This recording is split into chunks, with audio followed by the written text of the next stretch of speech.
بدگمانیوں سے بچو.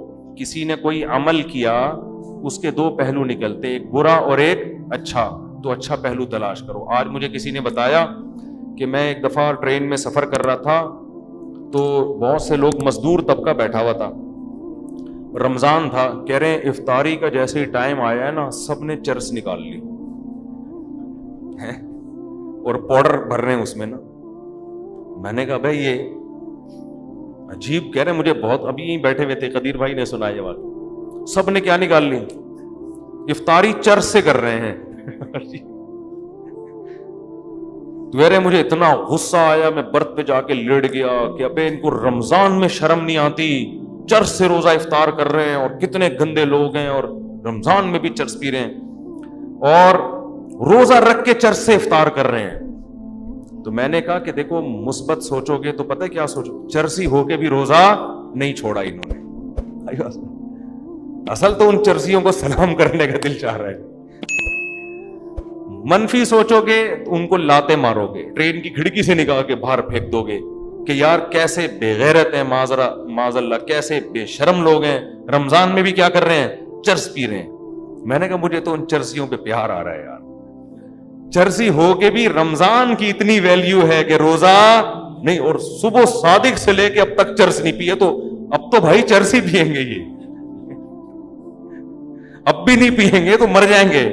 تو ان کے صبر کو داد دو کہ آج زندگی میں پہلی دفعہ انہوں نے ایسا کیا ہے کہ صبح 4 بجے سے لے کے شام 7 بجے تک چرس کو ہاتھ نہیں لگایا. تو مثبت بھی تو سوچ سکتا ہے نا انسان.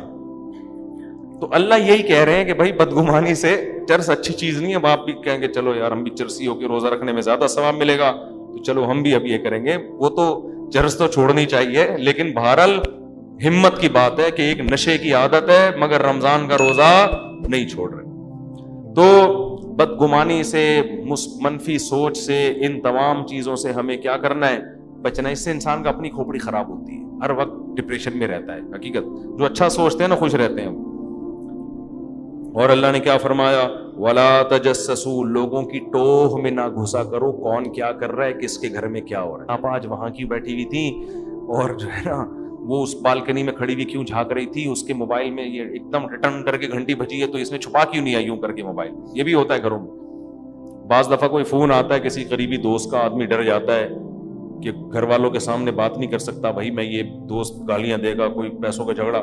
اب آپ نے یوں موبائل کر دیا, بیگم کا پھڈا شروع.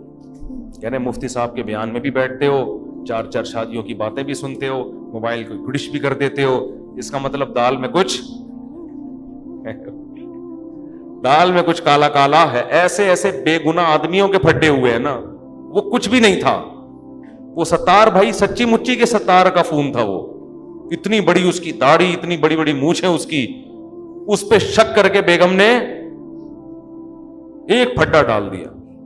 تو بھائی موبائلوں میں مت گھسو ایک دوسرے کے. ہاں اگر خود سے کوئی ایسی چیز پتہ چل جاتی ہے پھر تحقیق کرنے کی اجازت. جب تک نہیں ہے ایک دوسرے کے بارے میں اچھا گمان رکھو, بھئی یہ بھی ٹھیک ہے اور میں بھی ٹھیک. تو تجسس, ٹوہ میں گھسنے کی آج سب سے بڑی مثال ہے. کوئی اگر آپ کو اپنا موبائل دے دے نا, تو اگر وہ اسی طرح واپس کر دے تو اس کا مطلب 1 نمبر ہے. اور اگر وہ ان باکس میں گھستا ہے, آپ کے واٹس ایپ میں گھستا ہے, یہ آدمی 2 نمبر ہے. یہ آدمی کیا ہے, 2 نمبر. اللہ نے تو کسی کے گھر, حدیث میں آتا ہے جو کسی کے گھر میں جھانک لے, صحیح بخاری کی حدیث ہے, کسی کے گھر میں جھانکا اس نے خالی, اور اس نے اٹھا کے آنکھ پہ پتھر مارا, اس کی آنکھ پھوٹ گئی. نبی نے فرمایا کوئی زمان نہیں ہے, کوئی زمان بولو نا نہیں ہے. یعنی آپ نے گویا کہ اجازت دی ہے, کیونکہ تمہارے گھر میں جھانک رہا ہے تو اٹھا کے, اتنا بڑا جرم کر رہا ہے وہ.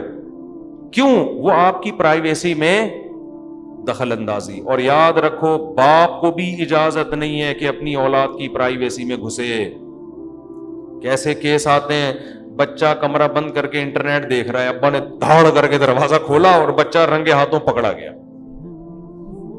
یہ غلط ہے, یہ جائز بولو نا نہیں ہے.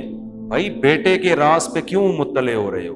وہ گناہ کر رہا ہے, ٹھیک ہے, اس کا طریقہ اصلاح کیسے ہوگی؟ اصلاح کا طریقہ یہ ہے کہ آپ بیٹے کو بول دو کہ بیٹا میرا تمہارے بارے میں اچھا گمان ہے, تم کوئی غلط کام نہیں کرتے. لیکن دیکھو گھر میں ایک اصول بنایا ہوا ہے, کنڈی لگانے کی کسی کو اجازت نہیں, کیونکہ میں بھی بغیر کنڈی لگائے بیٹھا کرتا تھا. میرے ابا نے بھی یہ قانون بنایا ہوا, کنڈی لگانے کی, انٹرنیٹ دیکھنے کے لیے کنڈی کی لگانے کی اجازت نہیں ہے. اور بیٹا اگر تم نے دروازہ بند کیا تو میں کسی بھی وقت دھاڑ کر کے کھول سکتا ہوں, پھر حالات کیسے, پہلے بتا دو اس کو, میں کسی بھی وقت دروازہ کھول سکتا ہوں. خفیہ کیمرے جب لگاؤ تو بتا دو کہ یہاں کیمرے لگے ہوئے ہیں. یہ بہت بڑی غلطی ہے کہ آپ کسی کے گناہ پر مطلع ہونے کے لیے چپکے سے کیمرے لگا دو اور پھر دیکھو یہ کیا کر رہا ہے. اس کی اجازت نہیں ہے, کیونکہ گناہ پر سزا دینا بھی اللہ کا کام اور پکڑنا بھی اللہ. آپ خدا بننے کی کوشش مت کرو, اچھا گمان رکھو سب سے. آپ کے اندر بھی تو بہت سے عیب ہوں گے, آپ چاہتے ہو کہ وہ لوگوں کو نہ پتا چلے, تو دوسرے کے عیب میں کیسے گھس رہے ہو. نہ عورت کو اجازت ہے کہ اپنے شوہر کے کمرے میں دھاڑ کر کے گھسے اور دیکھے کہ یہ کیا کر رہا ہے, نہ مرد کو اجازت ہے کہ بیوی کے کمرے میں دھاڑ کر کے گھسے اور دیکھے کس سے بات کر رہی ہے. اگر شک ہے تو پہلے اطلاع دے دو. پہلے کیا کرو, بیوی کو شوہر پہ شک ہے, پتہ نہیں کیا کر رہا ہوتا ہے, تو پہلے بتا دے بھائی کنڈی لگا کے نہ بیٹھا کرے, مجھے عجیب سا لگ رہا ہوتا ہے کہ پتہ نہیں کیا کر رہے ہوگے آپ بیٹھ گئے یہاں. اور اگر اب بھی کنڈی لگائی نا تو حالات کے ذمہ دار آپ ہو. اس کو پہلے بتا دو, اچانک نہ کرو. ہمارے حضرت نے نا طلبہ کو چیک کرنے کے لیے اوپر دیوار میں ایک سوراخ کیا ہوا تھا, وہاں سے طلبہ کو دیکھتے تھے کیا کر رہے ہیں, لیکن پہلے بتا دیا تھا کہ دیکھو میں یہاں سے جھانک رہا ہوتا ہوں, ٹھیک ہے, تم لوگ کو دیکھتا ہوں کیا کر رہے ہو.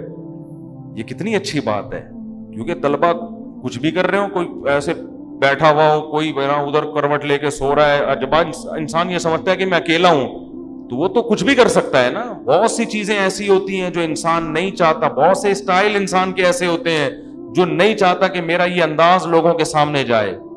تو خفیہ کیمرے لگا کے, ہاں گلیوں میں لگانا خفیہ کیمرے اس لیے جائز ہے کہ وہ تو اوپن جگہ ہے نا, وہاں تو کیوں تو ناک میں انگلی گھما کے گزر کیوں رہا تھا, تو یہاں سے تجھے پتہ نہیں ہے گلی محلہ. یہ کمروں میں, گھروں کے اندر, ایک آدمی نے کمبخت نے اپنے گھر میں کیمرہ لگایا ہوا اپنی بیوی کو چیک کرنے کے لیے. میں نے کہا یہ زیادتی ہے, کوئی پرائیویٹ لائف ہوتی ہے, پرائیویسی. آپ کو کوئی شک ہے تو آپ اس کو پہلے بتا دو کہ بھائی کوئی حرکتیں ٹھیک کر لو اپنی. تو اس طرح سے لوگوں کی پرائیویسی میں بہت طویل ٹاپک ہے یہ, کس طرح سے لوگ گھستے ہیں. حضرت مولانا قاسم نانوتوی رحمۃ اللہ علیہ کا واقعہ ہے کہ سو رہے تھے نا, وہ سو نہیں رہے تھے, آنکھیں بند کر کے لیٹے ہوئے تھے. دو بندے آ گئے, آپس میں بات چیت شروع کر دی, تو انہوں نے فوراً آنکھیں کھول لی اور بتایا کہ میں جاگ رہا ہوں, میں سو نہیں رہا.